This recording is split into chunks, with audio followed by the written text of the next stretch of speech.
I was in my 30s before I started to make some solid connection between the way that I was feeling in my emotional life and even the way that I was relating with people and my parents' divorce that had happened 20 some years before. I was feeling frustrated because I felt disconnected from people. I really wanted to have deep friendships, even a romantic relationship. I wanted to have a feeling of belonging, of being close, but I often felt like an outsider wherever I went. I was afraid of being rejected, so I was afraid of taking initiative. I was afraid of reaching out to people. I had a sense of being emotionally numb. That was quite common for me.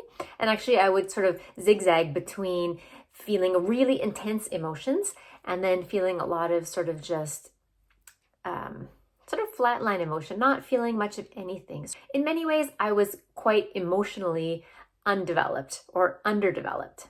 I was really focused on always trying to do things right, always trying to keep people happy, always trying to keep up appearances, instead of actually learning as a 30-something-year-old to trust myself, to trust my own intuition, my choices, my experience, my wisdom, and all the things that I learned over the course of my life.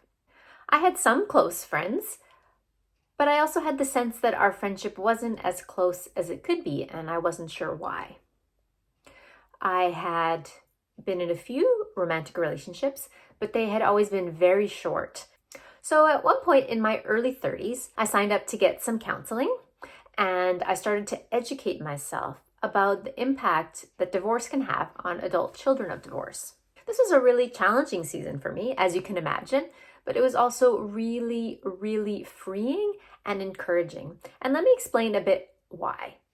Up until I started going to counseling and really started looking at the way my parents' divorce had impacted me as a kid and was still impacting me as an adult, I just assumed there was something fundamentally wrong with me, that I was flawed in some way, that people didn't want to be around me, people didn't like me, I was a bad friend, a terrible girlfriend, and there was nothing that I could do to change things. But through this season of counseling, of healing, of journaling, of self-reflection, and of trying to make changes in my life, I started to understand that some of the ways that I was thinking and feeling and acting had actually come from somewhere. The things that I had learned as a kid as a result of my parents' breakup had trained me to relate and to see the world in certain ways. And the way I was acting as an adult was just a natural outflow of those things. All of a sudden, I started to realize it wasn't just that there was something wrong with me. It's that there were things that I hadn't learned as a kid. There were ways of relating and loving and connecting and communicating that I simply had not learned. And though I hadn't learned them as a kid, didn't mean I couldn't learn them as an adult. Now, the experience of every child of divorce will be different. And there are times when divorce is a really good choice for parents. Now, one common experience of children of divorce is feeling rejected or abandoned by one or both parents.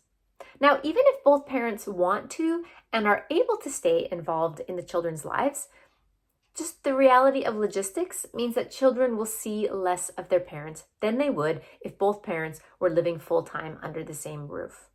What will often happen is one parent will move out, custody will be shared, and parents will move on with their life. So one or both parents may get remarried. They may start a new family.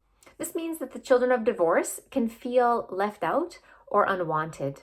As an adult, we've sort of trained ourselves to expect to be rejected or to be left out. And we train ourselves not to get too close to people. We build walls, we build boundaries, we push people away. Even though we want connection, we're not sure a safe way to do it. Another common experience of children of divorce is that we have more instability in our lives than if our parents were together living under the same roof.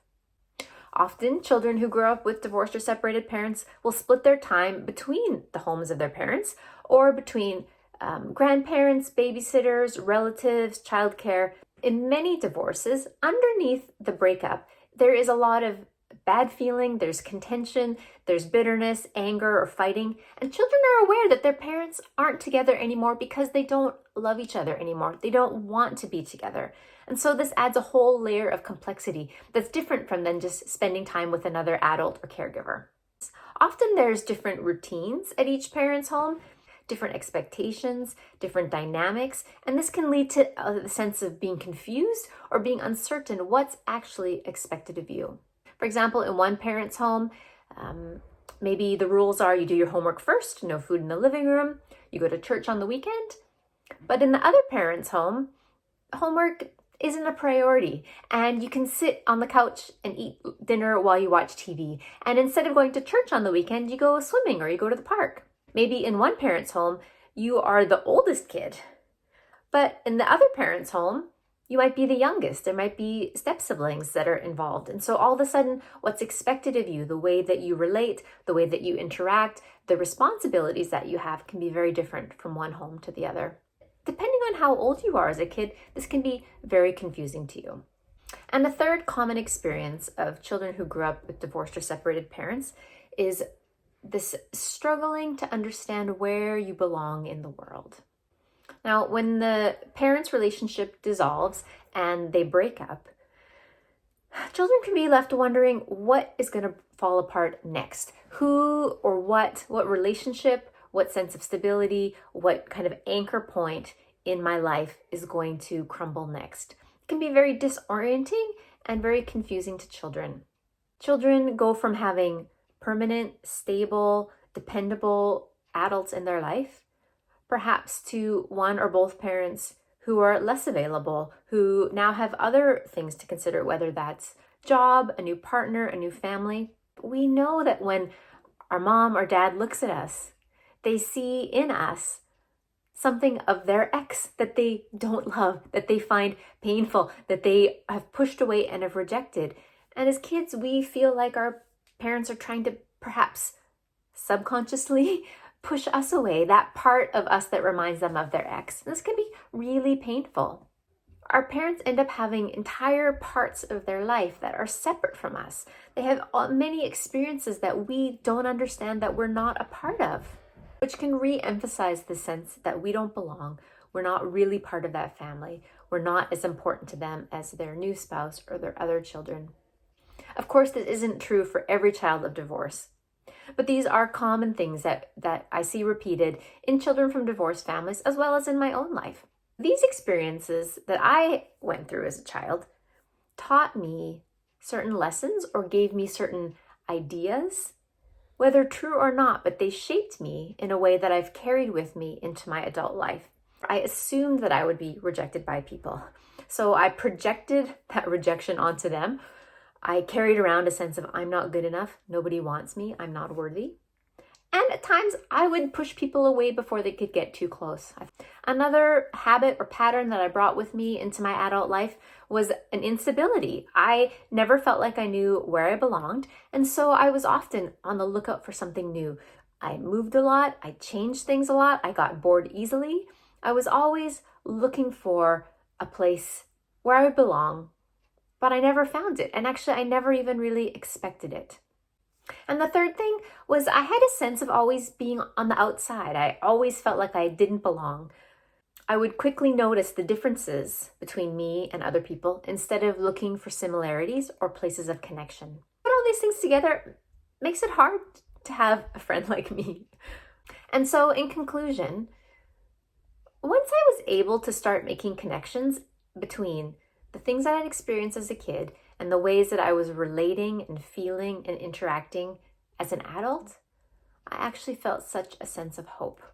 Because while I started to realize that there was a whole lot of grief and sadness and loss that I had been ignoring, that I actually needed to deal with if I was going to be able to move forward, I learned different ways of relating, different ways of thinking, different ways of reacting. I didn't have to stay trapped as a small child who was lost and confused and worried that everything was going to fall apart around her. And so I wonder if you can relate. If you grew up with divorced or separated parents, can you see any of these traits or habits or ways of thinking in your past or even in your present? If this video has been helpful to you, please subscribe so that you can continue learning with me about the journey of healing, restoration, and growth for adult children of divorced or separated parents.